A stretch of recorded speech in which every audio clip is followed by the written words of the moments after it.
भट्टी। एक दिन ऐसा मन में भाव आया कि पुराने काम श्री हृदयवंश महाप्रभु बालकों का श्रृंगार कर देते थे। अब तुम्हारा देवबंद के लोगों में इतनी भक्ति भावना तो थी नहीं। जब बालक लौट के अपने घर जाते, माताएं देखती चुनरी ओढ़ के घूम रहा है, महाराज पकड़ करके 2-4 उसमें धर देती। बोले कहाँ जाता है, क्या करके आता है? सखी बना घूमता है। अरे मेरा मित्र हरिवंश वो तैयार कर देता है रोज मुझको। अब तो घर के लोगों ने अपने बालकों को भेजना बंद कर दिया। हरिवंश जी जहां बैठ जाए बालक जाती नहीं वहां पे। बोले हम तेरे पास नहीं आएंगे। क्यों? बोले तू सखी बना देगो। सखी नहीं बनाते हैं, प्रेम रस में डुबा देते। लेकिन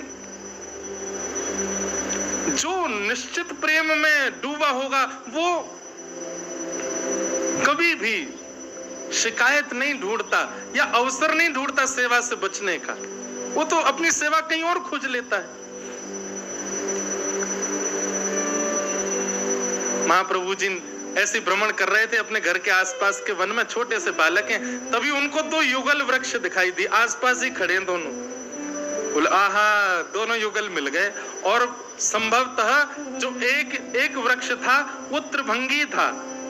उसकी जो आकृति थी वो ऐसी थी। वो हो ये तो लाल जी हैं, ये सीधी सादी हमारी किशोरी जी हैं। तुरंत उनने तो महाराज वहीं पर श्रृंगार करना प्रारंभ किया। वृक्ष को ही श्यामा श्याम का रूप मान करके जो त्रिभंग वृक्ष था उसको ठाकुर जी का रूप धराने लगे, और जो सीधा सा वृक्ष गढ़ो वो किशोरी जी के रूप में उसको तैयार करने लगे। श्रृंगार है गयो। अब माला कहां से लाए? अब यहाँ पे मणि तो है नहीं, माणिक तो है नहीं, स्वर्ण तो है नहीं, तो सुंदर सुंदर पुष्प तोड़ करके लाए, उनकी माला बना करके वृक्षों को ही माला धारण करा दी। अरे जय जय, तैयार है गए, आरती कर दूं। आरती का करूं? भाव की आरती लाई। आरती लेकर के आरती करते, और ये भोग तो लगाए ही नहीं, कहाँ जाऊं? वन में गए, सुंदर सुंदर वन के फल लेकर के आए। एक ही फल नहीं, आलस नहीं है भक्ति में। अलग अलग फल, अलग अलग प्रकार के फलों को लेकर के आए। फल को सुंदर दोना पत्ता का बना करके उसमें पधरा करके दोनों युगल के सामने पधरा दिया, और बैठ करके वहीं कीर्तन करने लगे। स्वरूप का वर्णन, स्वरूप का वर्णन, लीलाओं का भाव चिंतन करने लगे। यहाँ पिताजी ने अपने राधा मोहन जी का स्वर्ण का श्रृंगार किया था। भोग में आज बढ़िया सुंदर पूड़ी, कचौड़ी, रबड़ी, आलू की सब्जी और जन क्या क्या बना था, उसका भोग धराया था। पर्दा करके और महाराज गए। थोड़ी बहुत देर बाद लौट करके आए तो सब बदल गया। ठाकुर जी के सोना चांदी के सबरे श्रृंगार जो हैं वो बनमाली बन गए। सबरे फूलन के और वन के पत्तान के श्रृंगार है गए, और सामने रखे हुए सब मेवा बाटी, 56 भोग, सब अंतर ध्यान है गए, फल प्रकट है गए। व्यास मिश्र जी बोले ये पर्दा के पीछे ही होता है जो होता है। मैं इतना सुंदर श्रृंगार करके जाऊं, ऐसा कुछ करके जाऊं, ये कैसे परिवर्तन हो जाए? तो उनको आभास तो हो गया था कि हरिवंश बाहर अपने मित्रों के साथ लीला करता है, खेलता है, और उसकी लीला ये राधा मोहन जी स्वीकार कर लेते हैं। लेकिन आजकल तो मैंने सुना बालक आते ही नहीं। अब किसका श्रृंगार कर रहा है? दूरते दूरते दूरते पहुंचे, आहा, एक सघन वन कुंज में 2 युगल वृक्ष हैं। दूर से देखने पे प्रतीत हो रहे हैं कि साक्षात राधा मोहन जी खड़े हैं। क्या त्रिभंग स्वरूप में जो है वो कृष्ण श्रृंगार में, और सीधे जो है वो किशोरी जी के श्रृंगार में, और वहीं सामने बैठ करके उनको वन फलों का भोग अर्पित करा रहे। दृश्य देख करके आनंदित हो गए। ऐसी उनकी सेवा। एक भाव तो मैंने पहले ही बताया, अमनिया नहीं पाते थे। अमनिया का मतलब होता बिना भोग लगा, भोग ही पाते थे। अब धीरे धीरे पिताजी को विश्वास होने लगा कि भाई इनमें भक्ति जागृत हो गई, अब इनको धीरे धीरे सेवा में लाया जाए। तो पिताजी उनको लेके तो आते, पर ठाकुर जी का स्पर्श नहीं करने देते। बालक है कहीं गिर नहीं दे, बालक है कहीं कोई त्रुटि ना कर दे, खड़े हो जाओ, आज तुम एक काम करना। बोले क्या? वो ठाकुर जी को गर्मी ना लगे, पंखा की सेवा करना, बीजना डुराओ ठाकुर जी को।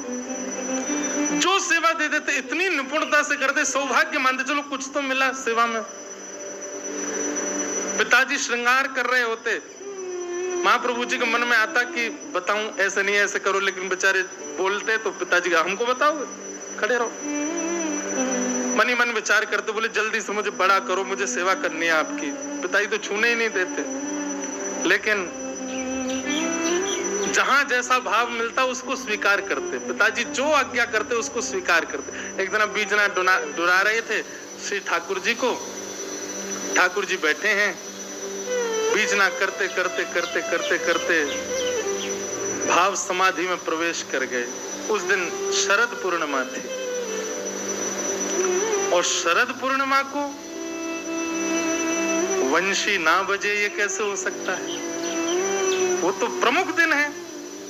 उसी दिन तो प्रथम बार ठाकुर जी ने प्रेम की वंशी बजाई। बाकी के दिन तो ठाकुर जी वंशी बजाते थे, पर अपनी प्रेमास्पदों के लिए और अपनी ब्रज की सब सहचरियों के लिए वंशी तो ठाकुर जी ने पूर्णिमा, शरद पूर्णिमा को ही बजाई है। शरद पूर्णिमा का दिन था, श्वेत वस्त्र पहने हैं, श्वेत मुकुट धारण, रास के लिए तैयार हुए ठाकुर जी। श्वेत मुकुट धारण किया है, श्वेत ही कुंडल हैं, श्वेत ही आवरण हैं, और आज तो ठाकुर जी का सारी सामग्री भी श्वेत ही श्वेत बनाई है। ठाकुर जी को प्रसादी भी उस दिन श्वेत ही पधराई जाती है। सब ठाकुर जी श्वेत ही श्वेत पाते। और श्री महाप्रभु जी सेवा में खड़े हैं, करते करते करते करते अब मानसिक स्थिति आने लगी। मानसिक स्थिति क्या है? नेत्रबंद हो जाते हैं, और नेत्रबंद में एक कुंज प्रकट हो जाती है। उस कुंज में श्यामा श्याम विचरण करते हुए दिखते हैं, और उसी सेवा में अपने आप को भी देखने लग जाए साधक, उसी को मानसी सेवा करते हैं, मानसी सेवा कहते हैं। और याद रखिएगा, ये रसिक त्रिवेणी श्री हितरिवंश महाप्रभु, स्वामी श्री हरिदास जी महाराज और हरिनाम व्यास, ये तीनों मानसी के उपासक हैं। प्रत्यक्ष सेवा करते हैं, पर उससे भी ज्यादा अधिक मानसी सेवा करते हैं। नेत्र बंद करके हृदय कुंज में श्यामा श्याम को लाड़ लगाते हैं। ठाकुर जी बोले, अरे हित सजनी, आनंद ना आए रहे हो, जय जय, कहा सेवा करूं? बोले मुझको तीन ही तो सेवा भामे। बोले कहा? बोले पहले तो साज श्रृंगार, मेरो श्रृंगार खूब रज रज के करो। आज मैं लग तो चौक ही रहे हूं, खूब सुंदर श्रृंगार धारण कराया हो तुम्हारे पिताजी ने। दूसरों मुझ को प्रिय है भोग, और वो भोग भी तुम्हारी मैया बना करके ला रही है, श्वेत श्वेत सब बना रही है। वादना कड़ी भी बिना हल्दी डाले बने, ठाकुर जी की सेवा की, श्वेत ही रहेगी कड़ी भी। और तीसरी मुझ को जो सेवा प्रिय है वो है राग या फिर नृत्य। मुझ को रिझाओ, मेरे सामने या तो नृत्य करो या फिर कछु गा के सुनाओ। जे जब तक ठाकुर जी को कुछ सुनाया नहीं जाता, बुरा नहीं मानिएगा, तब तक सेवा ठाकुर जी को ऐसी लगती है जैसे बिना नमक की सब्जी। आपने मसाले तो खूब डाले, आपने घी तो खूब भरपूर मात्रा में डाला, आपने बढ़िया सब्जी को पकाया, सब कुछ सिद्ध किया, लेकिन नमक नहीं डालो, तो जितने मसाले डले, जितनी सामग्री डली, उन सब का कोई प्रयोजन रह पाएगा? नहीं। आपने श्रृंगार खूब बढ़िया कर दिया, आपने भोग बहुत सुंदर सजा दिया, लेकिन ठाकुर जी को कुछ गा के नहीं सुनाए हो, तो आप ये समझ लियो कि आपकी सेवा तो भाई, लेकिन नमक नहीं पड़ो। ठाकुर जी पा तो लेंगे, लेकिन बार बार कहेंगे सुख ना यारो, आनंद ना यारो। इसलिए भैया राग बहुत जरूरी है। अब महाराज जी उनकी बात आती है जिनको राग गाने ही नहीं आते, वो क्या करने? तो महाराज जी घर वाले यूं करें, यानी हमारे जो है का नींद भी सब उड़ा रखी, रोज सुबह ही रैंकन लगे। अच्छा एक बात कहे, अष्ट सखाओं की वार्ता में एक प्रसंग आता है कि एक बार कोई श्रीनाथ जी के सामने गा रहा था, बेसुरा गा रहा था, स्वर नहीं था बिल्कुल भी, और वो इतनी जोर जोर से आलाप ले करके, क्योंकि गाने वाले को लगता है मैं सुरीला ही गा रहा हूं, गाने वाले को यही लगता है कि मैं अच्छा ही गा रहा हूं, और वो ऐसा रज रज के गावे। इतने में कुंभनदास जी आ गए। कुंभनदास जी आकर के बोले, क्या कर रहे हो भाई? राग सुना रहा हूँ ठाकुर जी को। बोले तेरे राग में एक भी स्वर तो बढ़िया लग नहीं रहा है, तो काय को ऐसे गा रहा है? बोले तुमको नहीं पता, ठाकुर जी राग नहीं देखते, ठाकुर जी अनुराग देखते हैं। कुमन दास जी बोले वो बात तो ठीक है, ठाकुर जी अनुराग देखें, लेकिन भाई मुझको एक बात बता, जिसके स्वर से इंसान नहीं रीझ रहा उसके स्वर से परमात्मा कैसे रीझेगा? तो महाराज कुमन दास जी तो ऐसे ही अष्ट सखा तो कछु भी भाव के, पर याद चक्कर में गानों मत छोड़ियो, गाओ भले घर वाले पीछे डंडा लेके भागे फिर गाओ, ठाकुर जी को नित्य सुनाओ। हमारे एक पंडित जी हैं, उनसे गाना नहीं आता, वो जबरदस्ती हमारे लाल जी के सामने गाते हैं, जबरदस्त रोज गाते हैं। और महाराज जी मैं उनसे कहूं, मैंने कि तुम्हारा सा तो सद नहीं रहा है, तो बोले आप अभी सा पे ही पड़े हो, मैं तो का साध रहा हूं। का जो स्वर ही नहीं होता सप्त स्वरों में, वो का साध रहे। मैंने कि का साध रहे हो? बोले हाँ। जो टीवी में दिखाए गए ये वो महापुरुष नहीं है, वो दूसरे हैं, वो आए नहीं है यहाँ।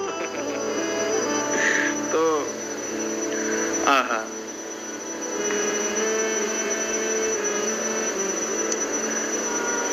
जैसे ही कहा कि भैया कुछ गाओ, हरवंश महाप्रभु गाने लगे। आज गोपाल रास रस खेलत